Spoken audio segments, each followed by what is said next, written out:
Welcome to What's Your Signal, where we explore the state of wireless networks, what keeps them secure, and what keeps them evolving. I'm your host, Taylor Walker, alongside my co-host, Mauricio Steffen. And today we're talking about trust. So in the tech industry, when it comes to trust, we're typically talking about who can access data and when and how and from where. Mauricio, on a scale of 1 to 10, how trusting are you? I don't know. I'm probably a 5. I'm a trust but verify kind of guy. I think that should be on your business card. The trust but verify kind of guy. If you'd asked me at this time last year, I'd say my trust was generally high, like an 8 or 9, because I'm more of a everything is fine kind of person. But I'm also someone who goes to Las Vegas a lot to watch the Golden Knights play. We're a hockey family. And I've got to say that with all these stories coming out lately of data breaches at casinos, my trust is waning. Yeah. The data breaches at casinos, someplace that prides themselves on their security, on just the level of security that they need in order to people have trust in as much as they can in gambling, right? That it's a fair game, as fair as people know it is, right? Because the house always wins. But, having those kind of major data breaches is just a huge black eye for organizations that pride themselves on the level of security and how seriously they take that. So, yeah, I think on the the order of magnitudes of how people are shaken about organizations that are in breaches, I think casinos are probably right up there with financial institutions, right? Because they are probably quasi financial institutions if you think about it. And so just having that kind of data breached through all the cybersecurity in the world doesn't cover the social engineering piece, right? And that's where most of these breaches, especially the ones for the casinos, came from, right? Like someone called an employee on the phone and convinced them to, either hand off their password or hand off their credentials for some system that was probably benign but connected to the other systems. And then from that point on, it just takes a little bit of pivoting from one system to another to get into where the important stuff is, like customers' data or financial data or any of that stuff. So it's one of those things where it amazes me how high tech or how low tech it is to breach high tech systems, right? It's picking up the phone, like who talks on the phone anymore? So, it's true. And from a financial perspective, I saw that the MGM breach is potentially the costliest ransomware attack on record, like around $100 million, which, I mean, if you have a job, you've likely taken a security training at some point. So you've seen what it can cost a company. We're all familiar with social engineering and phishing, but there are definitely other ways that bad actors can infiltrate networks through connected devices and more. I think originally when some of those casino breaches came out, I was hearing rumors that people were like, they got in through like a fish tank thermometer or something crazy, but that's not that far off. Like breaches can happen in a ton of ways. No, if you think back a few years ago, right, the major security breach at Target was because it was an HVAC system, right? The HVAC system was connected for their third party, building management company in order to be able to monitor the HVAC system. And because that was on the same network as their point of sale systems and their customer data systems, they were able to pivot from that to those high value systems, right? Like it isn't that far off where the building monitor systems like the fish tank could be the point of attack. And all of these like IoT monitoring type devices and systems are unsophisticated devices. So they typically don't have their own integrated security in that, which makes your network security and network security posture more important in order to segment those things through zero trust networking to make sure that authorization and authentication are principal before even connecting to the network. So, that's why that the IT industry has pivoted away from connecting first to security first. And that's just kind of the whole concept of zero trust. And zero trust can be broad and it can mean a lot of things. I've seen it used in different ways at different companies. And we really want to help people understand what it looks like in practice in more than just one way. And we have a couple people here to help us do that today. They are two senior Cradlepoint product marketing managers with extensive expertise in cybersecurity, Peter Silva and Bruce Johnson. Okay. Bruce, Peter. Yes. Before we get into all of this zero trust stuff, I want to start by getting a better sense of your trust levels. So I got a couple questions for you guys. Okay. Bruce, which do you trust more? Leftover tuna salad or leftover clam chowder? Oh boy. Well, can you tell me if it's New England or Manhattan clam chowder? It's definitely New England clam chowder. Okay. I'll trust the New England clam chowder every day. Okay. Sure. Peter, which do you trust more? A driver on the freeway with only a learner's permit, and maybe consider the freeways in your area, or a driver with night blindness driving at dusk? So considering my highways here in Southern California, I would probably trust neither, but maybe more the learner's permit during the day. Okay, that's fair. Because usually, right, they got to have a professional, of course. They got to have an instructor with them while they're on their learning permit. I think that's the law. Like you get your permit and you learn, but you have to be with a fully licensed to be able to drive during the day, and you can't drive at night. So I take the learner during the day. What if the professional driver with them was like Nana on her last leg? Just can't even see over the dashboard. Well, often the 405 is bumper to bumper anyway, so you wouldn't be going that fast regardless. Okay, that's fair. Mauricio, I'm going to throw one to you. Which do you trust more? A meal made by a blindfolded Michelin chef, or a meal made by your significant other with full vision? Well, I mean, my significant other is a fairly decent cook, but I don't know if you watch MasterChef. I watched Gordon Ramsay break down a chicken blindfolded, so I would not be surprised that you wouldn't get a full 5-star meal from a blindfolded Michelin chef. So I'm sure that everyone listening now is starting to go, yes, zero trust. Now I get it. Well, they might know the ingredient just by touch, right? I mean, you'd think that's a carrot. Oh, that's a piece of fish. So they probably know. Fair. Well, I don't really have an eloquent transition into this other than that I now better understand your levels of trust. And we have to talk about that because there's all these different types of network threats that are emerging and gaining speed. What are some of those that are out there now? What are some of the network threats that enterprise customers have to be worried about? There's a lot of big ones out there. I read a study recently that said the top 4, at least in queries in Google, were phishing, crypto mining, where somebody's taking over your resources, ransomware, malware, Trojans, all kind of fit into that same category. So those are still with us. They're not new, but they're continue to plague us. Are they getting? I agree. Go ahead, Peter. Oh no, I was actually going to just agree with Bruce and then add on the part that many of them are delivered through 0-day attacks. What does that mean? What's a 0-day attack?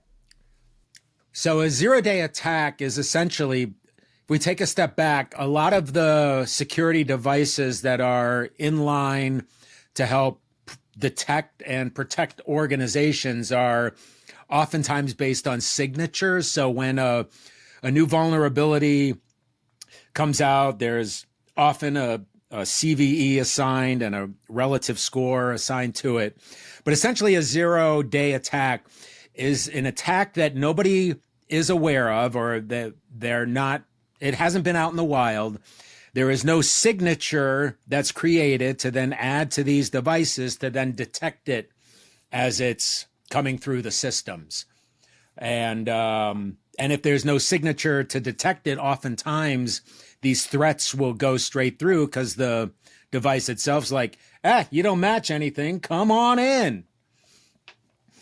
So when there is a vulnerability, like I mentioned, the CVE is tied to it. Usually there's an embargo time. So the way it should work is bug bounty or someone finds a vulnerability, they alert the company. There's usually a 90-day embargo or quiet period where they give the companies some time to put together a patch. Over that time, they agree not to release it in the wild. That's how the good guys go. And then at the end of the embargo, then the company announces, yes, we've got a vulnerability, and here's the patch for it. Update your systems across the board. Now, the bad guys don't alert anybody. They just go about using that 0 day that no one knows about to then attack systems that doesn't have any detection or protection in place against that type of threat. That's happening more often? Oh, that's happening all the time, every day. They say 80% of the successful attacks are starting with zero trust or with the 0 day attacks. So why do you think that is? Like, what's happening right now in networking that's making that easier? Well, I think Peter touched on it a little bit, but a lot of the security that's out there today depends on signatures, like your antivirus, like your IDS, IPS. If there's no signature for it, they don't know what to do with it. And so we've got to come up with a way that we can protect even when we don't know where that's coming from. In other words, we got to realize that it's probably going to be an attack coming in. Just assume that and still have a protection in place for that. And I'm guessing that's where zero trust comes in, which is a phrase that I hear at least once a day, it feels like. And what does it actually mean? Like, I think all of you on this call know more than me. Let me take a shot at it. So networks that don't have zero trust in place, when you would connect a device to a resource in the network, there was often a large level of default connectivity. So once you're in the network, you're in. You do have to have security to get in the network, but once you're in, you can access a lot of resources by default. But with zero trust, we're going to secure first and then connect. In other words, when we connect a device to a zero trust network, there is no default connection. It all has to be defined explicitly through a policy. So that way, people can't just get in the network and then move laterally. Yeah, so if we apply that, say, to like 0 day attacks, so they're actually like default allow if there's no signature for it. And with zero trust, it's default deny. And even after that initial challenge of authentication, so you've authenticated the user and now they are essentially connected to the systems, the infrastructure. Even after that, you continue to check and verify each time they request a resource, even within the system. So it's yeah, we know who you are. Yeah, we let you in the door, but if you want to go look over here, we're still going to check you again, because it's just no trust at all. And the other thing about it is at least, it's more, I don't know if you would agree with this, Bruce, but it's really more sort of like at least what Gartner talks about. Zero trust is really more, a mindset. It's more like a strategy that utilizes, specific architectures and technologies kind of not cobbled together, but brought together for an overall zero trust solution. And there are some common, I guess, common, what would you call like the common technologies? Yeah, technologies that are part of it, but it's really more, it's more a philosophy, a mindset, a way of going about, managing your network. Gartner actually says that 60% of organizations will embrace zero trust as a starting point for security by 2025. So this is still sort of in the early stages. We talk about it a lot, but a lot of organizations are still tied to their VPNs. They still allow people, when they come to the office, just plug in, Control-Alt-Delete, put in username, password. You get free reign throughout the domain. So it's kind of, moving along slowly. They predict that 10% of large enterprises will have a comprehensive, mature, measurable zero trust program by 2026. So we're still almost 2024. Over the next couple of years, this is really going to grow and explode within, organizations throughout industries. So Taylor, we could break this down. Taylor and Mauricio, break it down into a couple of categories that make it a little bit more, bring it down to earth a little bit. So, for example, our technologies are divided up into zero trust web security and zero trust WAN security. So one is protecting the network connectivity, and that's more along the lines of the way VPNs used to be viewed. And then the other one is protecting the users that are browsing the web, accessing web applications, also protecting web applications from infected users. So that's kind of the way we like to look at it, is those two categories. To give you an example, a good place, Peter mentioned a lot of people are just getting started in this. A really good place to start is by taking a look at your VPN, your legacy VPN, and seeing if, hey, it's time to pull the plug on this guy. We're running up against the maximum number of tunnels anyway. We'd have to be doing a forklift upgrade. It's a pain every time we need to add new devices. We got to get out all our IP addressing tables and make sure we don't have duplicate addresses.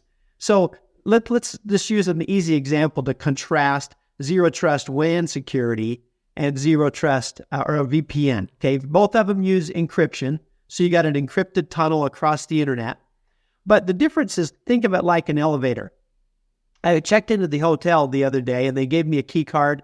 When I got on the elevator, I had to scan it in order to get to my floor. But I noticed something interesting. I pressed my button for my floor and I was able to access that. But I could also press any other button in the hotel.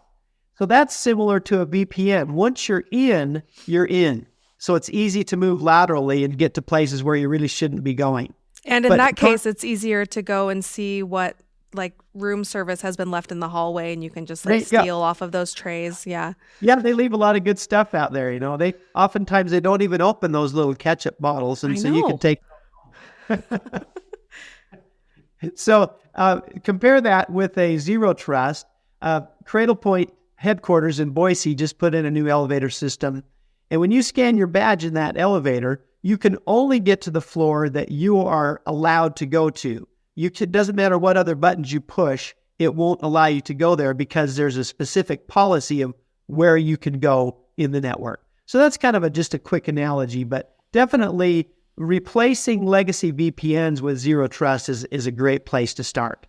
You mentioned some adoption metrics, right? That people might continue, and Bruce mentioned legacy VPNs as well too. What are some of the challenges that will cause people to adopt that zero trust mindset, right? Because just on the face of things, right, zero trust seems to be a more secure way of doing it, right? It's essentially that's what the purpose of it is, to be a more secure way of architecting your network. What do you think the challenges are of people going to be to adopt that in the future?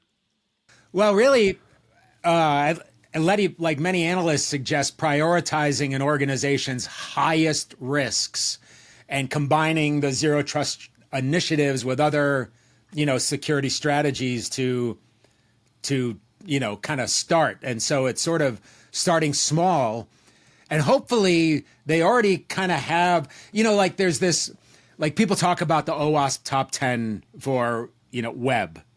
And, for the longest time, they're like, oh, as long as you just focus on these and you protect against these 10, you're good. But it's kind of unique for every different organization. Some of those may apply, some of them may not. So each organization kind of has to do its own, the risk analysis, the risk mitigations, the what are we comfortable with, the where have we, been hit before, if they, if it's DOS attacks, if it's credential stuffing, if it's some other, social engineering maybe, which is, another form of zero-day attacks. I think it's going to be the first step is trying to figure out where are they most vulnerable, and then be able to address that in the proper way. But then it also goes back to like the CISO and their risk list. Mauricio, I think part of your question too was what issues will cause them to actually make the change? It's not, well, I think it was two parts of the question, but I think some of the issues that they run up against with traditional VPNs are a lot of their head ends are limited. So if they get past the maximum number of tunnels, they actually have to do a forklift upgrade in order to get more tunnels for that VPN. Another big one is that some of the best zero trust solutions actually support named-based routing, whereas VPNs do not. So that means that, well, two things. One, it's a royal pain every time you make changes to your network because it may take hours to go through and analyze what my new addressing scheme can be in order to avoid duplicate addresses. But the other thing with the name-based addressing is that I can essentially hide my IP addressing scheme from the outside world. So my devices will not be broadcasting their IP addresses. So it's a great way to protect IoT devices. You mentioned, we talked about IoT devices being a threat to a lot of companies, and that was one of the top threats out there. But they're very vulnerable because they usually have a default password, and they usually have very little security themselves, and they're broadcasting their IP address. So anybody with a free scanner can come along and find the IP addresses of those devices and potentially get into your network and cause trouble. But zero trust can help that because you can make it so they aren't broadcasting that address, so they basically become invisible. Yep. And maybe, as Bruce keeps mentioning VPNs, organizations are probably, still in a contract with their current provider.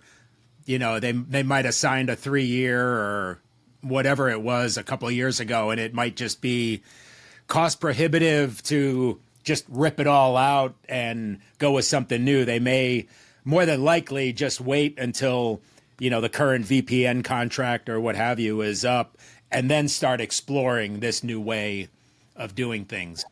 So I think up to this point, we've talked a little bit, mostly about zero trust for WAN. Bruce, I think you mentioned there's the other side, which is zero trust for web, right? So what are some of those differences? Well, I'll take first cut at it. So Peter, back me up here if you want to add some detail. But one of the issues that Peter brought up earlier was that a lot of the technologies are detection-based. So let's say that somebody gets an email that has a phishing attack in it. And they click on it because they got to see the latest with Travis Kelce and the Taylor Swift, right? The latest pictures. They got to see that. So they click on it and bam, they get this phishing attack and they enter their email address or credentials to buy the latest photos. And then they're attacked and they've actually exposed their whole company. Well, because this was a 0 day and nobody knew that it was a real phishing attack. No matter how many times we train people to be careful of those attachments. But what we can actually do is we can use a technology that's called isolation technology.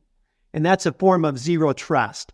So basically, because we don't know about it, we're not going to just send that phishing email back to the user.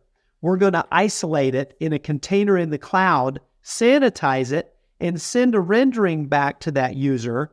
And then even if he tries to enter his credentials, his bank card information, he won't be able to because it'll be a read-only field.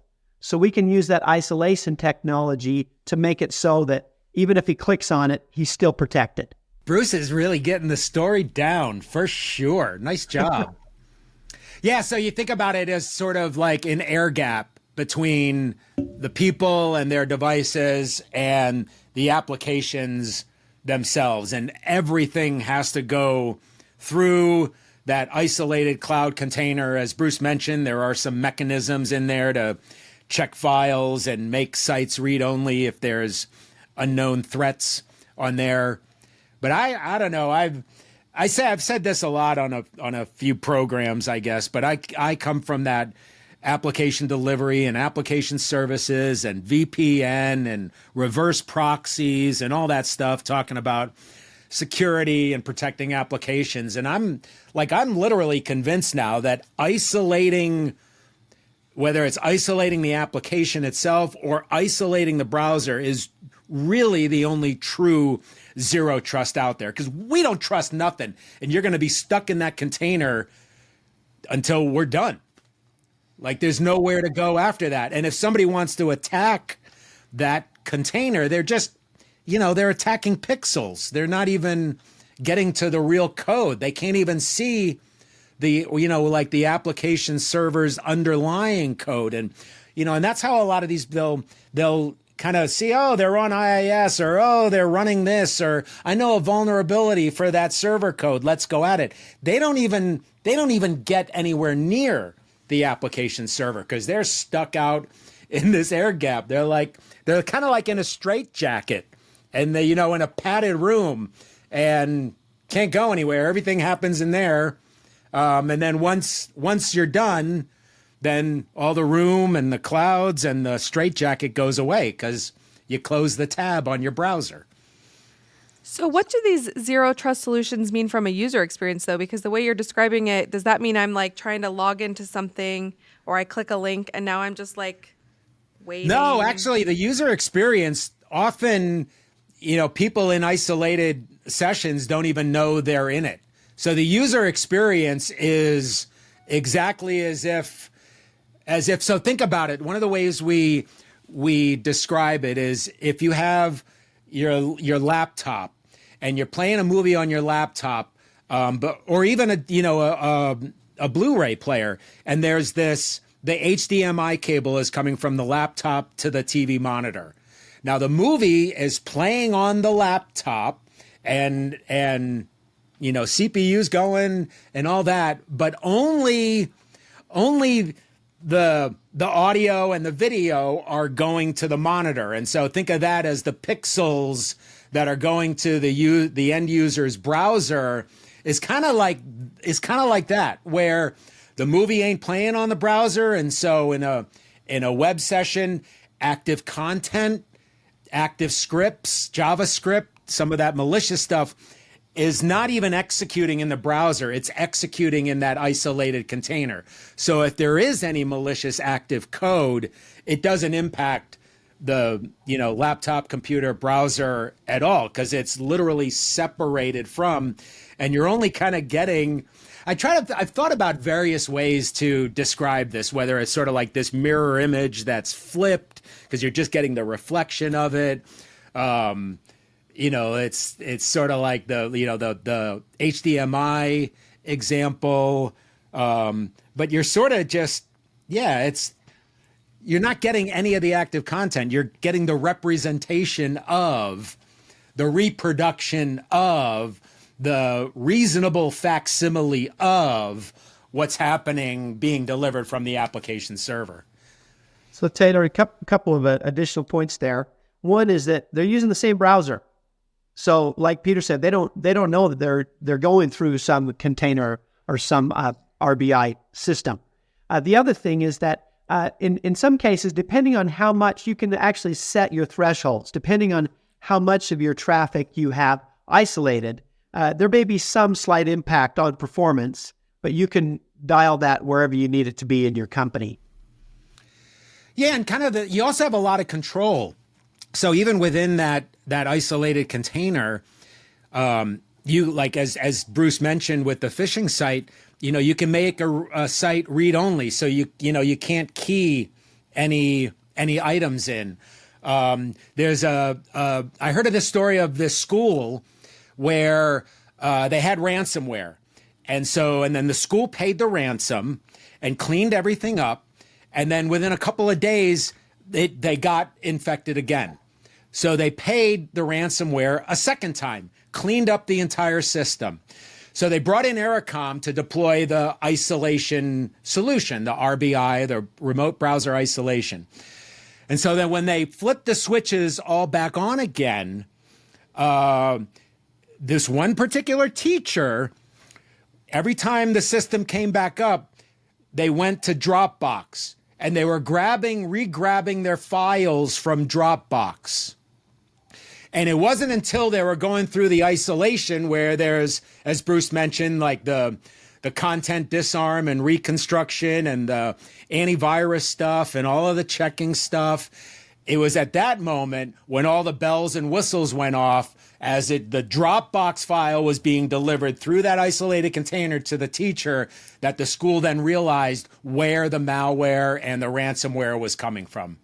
And then on the way, and it even cleaned the file, before it got delivered to the teacher. But that's how they learned of where the ransomware was coming from, because that isolated cloud container was able to let them know. And it was coming from Dropbox. I do have a question with zero trust. So right now, the conversations that we've been having, I'm envisioning it and how it applies to employees in different enterprises. But what about like third-party people? Does this apply to them as well? Is it different? Sure. Like if somebody comes to fix our lights or adjust our Yeah, Tell me about that. let me tell you a quick story.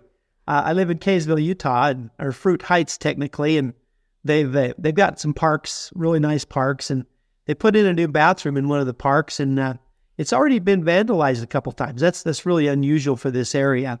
But so they're looking at putting in video cameras, but they don't have much as far as IT staff. So typically what they're going to do is contract with somebody like Vince's Video, somebody that really knows video. So they don't have the resources, and so they're going to give this Vince's Video access to the network. Wait a minute. We don't want to just give him access to the whole network, right? Because he could be getting access to other confidential or sensitive information. So we can use what's called zero trust network access and give Vince just specifically access to the video cameras and the video server application. So that way he can only get to those. He can update the software. He can make sure that the software drivers are up to date on the video cameras, but without compromising. So there's no risk of lateral movement when they use ZTNA or zero trust network access. Yeah, and if you think about the term zero trust, zero trust doesn't care if you're an employee, a third-party contractor, an ad server. It's just none of you. And I meant to ask this a little bit earlier, but when we talk about zero trust constantly verifying, what is it verifying? Is it just like a name? Is it? Typically what happens is the verification is that you've got a scanning going on. So let's say that somebody verifies when they come into the network, but then maybe somebody is able to be a man in the middle and be faking their credentials. So when we say we're constantly verifying, we check and make sure that person is still in the same place, that they still have the same credentials, that they're not, coming in from some other country. So we constantly verify to make sure that zero trust access stays zero trust, that it is the person that we think it should be. Right. And the device is in a certain posture too. Like they didn't, after authenticating, they didn't like shut off the firewall or shut off their antivirus or, move from a wired connection to a wireless connection. And that wireless connection is, at a coffee shop. So isn't it also there every time they try and access something new on the network, we're also revalidating that they're still the same person, that they're allowed to have access to that, like you mentioned, nothing's changed about their posture, but not only that, they're authorized to have that data, right? In your example, Bruce, right, Vince's Video obviously is not going to be allowed to touch the the employee information or, all that stuff. And so being able to not just, authenticate when they access the network, but every time they try and access something on the network, even if they've already accessed it once, we're checking again every single time. That's right. Yep. Yeah, you could authenticate to sort of your corporate web portal with the various applications, and you may have to go through some multi-factor authentication to then gain access to that corporate portal of applications. But even then, you click on one of those, it'll certainly grab your credentials if you're doing some single sign-on or those kinds of things. But there are certain instances where once you hit that new application, it'll again ask for creds or some other challenge to then allow you to gain access. So I have a question as we're going through just your descriptions of zero trust and what it does compared to VPN and what it does in a WAN situation versus a web situation. Is zero trust enough? Like if I'm an enterprise, do I just have to implement a zero trust solution and I'm good, or is it part of a bigger solution?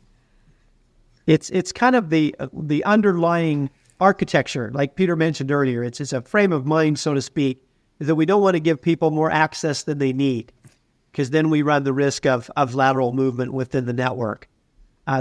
Yes, I think it's the right direction, but it's a constant process. It's not something that you could just flip a switch and say, yeah, we're zero trust now. I think it's something that you have to incorporate over time and with your policies and processes. Yeah, and I think there was probably 20 years ago, there was a mindset, oh, we're small, or oh, we're not popular, we're not going to get breached. And then as time rolled on, it's one of those things where it's not a matter of if, but a matter of when. Everyone is a target. And in a lot of cases, there are the mom and pops or the smaller organizations who are like, I'm a nobody. Like, no one's going to come after me. But often those smaller organizations are the prime targets for that very reason.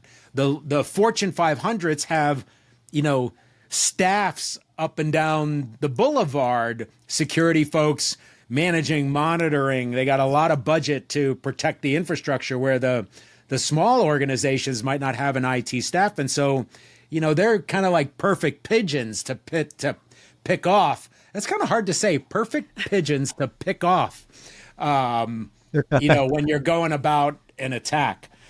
Say that 3 times fast. There you go. There's another facet. We touched on it just briefly earlier, and that is zero trust is a great way to protect IoT devices. The number of IoT devices is just exploding. And in a lot of cases, these companies that have lots of IoT devices or an expanding number of IoT devices have very small IT staff.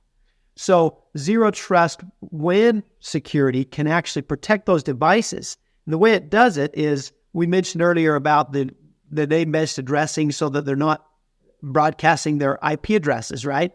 So you don't have to have the security on the IoT device itself. It's protected by the network because we're not broadcasting the IP addresses. So that makes it so even if somebody does get into the network, the zero trust aspect means he can't move anywhere, because he can only, once he's in one place, he can't go to any other place, because everything is locked down unless you're explicitly allowed. I don't think there's ever going to be a time, maybe 50 years from now, that a company is going to say, oh, we're completely protected. Because this has been one of these games over the course of many years. Like even the OWASP top 10, like injection attacks. It's been around for 23 years, 25 years. Injection attacks have been around.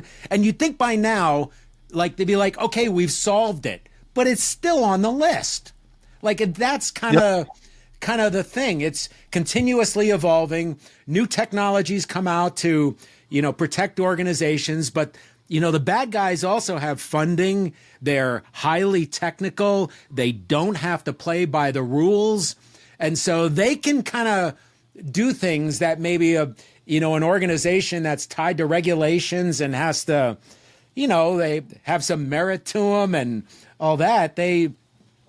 So I think it's just this. And then with the introduction of AI, right? Now we have AI models that you can like flow through and kind of protect yourself. But there's the chat GPT for the good guys, but there's also fraud GPT for the bad guys. And so the AI models have gotten so good where even the systems themselves can't tell the difference between a human-generated phishing attack and an AI-generated phishing attack. And if the systems can't tell, once the human sees it, they're like, oh, that's from my bank. I'm going to click that link and find out what's going on. Well, I'm really excited that we finally get to use our buzzer.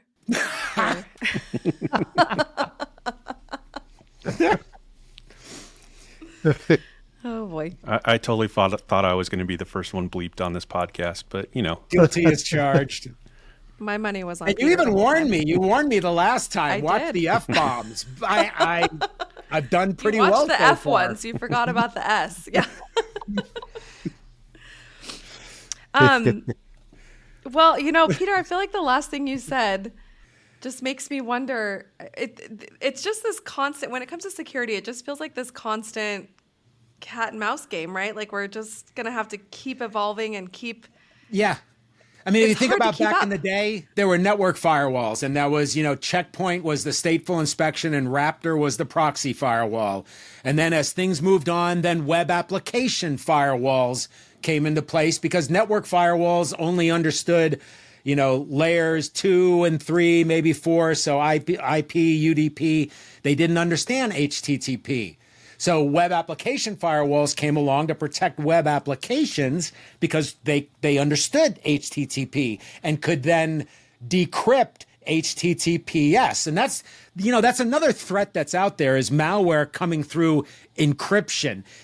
Even if there's a signature, if it's coming through encrypted, it'll generally pass through. It's got to be decrypted, terminated, to then look inside the packet to see what's in there before it continues on. And even, security defenses. So there's a lot of, Bruce knows this, the long time there was this whole defense in depth where, you had the one layer and then the second layer and then the third layer. And you're basically assuming, well, the reason we have all these layers is that one of them's going to get breached and we need this other one in place. And even the security, over the course of time has evolved, how technology's evolved, how attacks have evolved, how threats have evolved. And so, yeah, I think this is just going to be, a continuing, we're still like warring each other now. You'd think like however many eons ago, we'd probably, humans would figure out this ain't helping either one of us. Why do we keep doing it? But it still happens because there's the great battle between good and evil. That's right. Maybe one of the big differences in the approach that the zero trust comes at is that you're basically assuming a breach. All right. And this is different than before. Before it was like, we got to do everything we can to make this big old moat and the big tall walls so nobody can get in and we're really protected and nothing can ever breach us. Now we've changed the mentality saying, hey, because security is always evolving, we just have to assume there's going to be a breach and we've got to change our processes and our technologies to reflect that. And that's one of the things that we're doing with zero trust. Well, I've got to say now, in addition to worrying about traffic and food poisoning, I've got plenty to keep me up at night. So I appreciate you all putting me in that place. Well, if you also think about it, it's going from a negative security model to a positive security model. That negative is sort of relying on a lot of the signatures and you can go anywhere and you can do anything as long as you're authenticated. This whole like positive is more along the lines of, you can go here, but only if you abide by all this or you're, protected by all this or all this kind of stuff. And once you enter that door and you want to go to the next door, you're going to have to go through a rigorous process again before we allow you even further in. So it's just kind of always checking. You got to stick the gum against the wall and click your heels 3 times, spin around, and then the door will open. Like, unless you put that gum on the wall, it ain't going to open.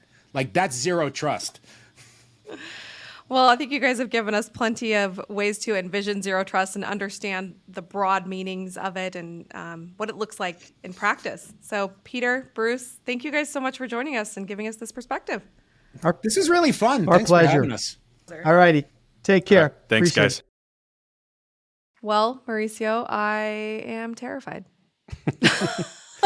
Well, I don't think that here's the thing is bad guys are always going to find a way, right? And so, I think some of the things that both Bruce and Peter said about the changing the security mindset are the most germane things about what zero trust is, right? Is traditional firewall kind of based security is based on, I have to keep everyone out. Like I cannot allow any breaches. I can't allow anything like that. Where zero trust is unfortunately accepting the inevitability that I'm going to be breached, and how can I ensure that my network is protected to minimize that as much as possible, so that if Taylor's credentials are breached, I know what Taylor has access to, and they can't use those credentials to pivot to another system. I can't use those credentials to access, say, a company's proprietary technology and leverage that, or be able to lock out the entire network in like a ransomware attack, right? And so I think it is. To be honest, I think zero trust scares me less than the traditional networking, because of it is embracing the fact that the bad is going to happen, and how do we minimize that, as opposed to pretending like the bad is not going to happen and feeling secure behind my moat and my walls, thinking that I'm 100% protected, when that's just not the reality anymore. Like, but with state funded bad actors and privately funded bad actors, and the advent and prevalence of AI is just going to make those attacks come faster and more sophisticated. And also, to be honest, less sophisticated, right? Because even the most secure system, whether it's traditional or zero trust, is still based around people. And it seems to be that the social engineering is what gets you. And so even if you have the best protected network, that social engineering, you still have to allow people to connect to get off access to do their job. And so just allowing them enough access to do their job is the best way to protect your network. I do find it comforting that we've made it to a point in technology that zero trust is here, and it's continuing to evolve and protect our networks. And I think we're on the right path, to say the least. I think so too. I think it'll be interesting in the next couple of years to see how AI works for both sides, right? How zero trust security is enhanced through AI, but then also how the bad actors are going to exploit AI in order to test those security parameters. So it's definitely an exciting time for both the good guys and the bad guys. It is. Well, be sure to subscribe to What's Your Signal for more insight about securely connecting people, places, things, IoT devices, anything from anywhere. To learn more, visit cradlepoint.com.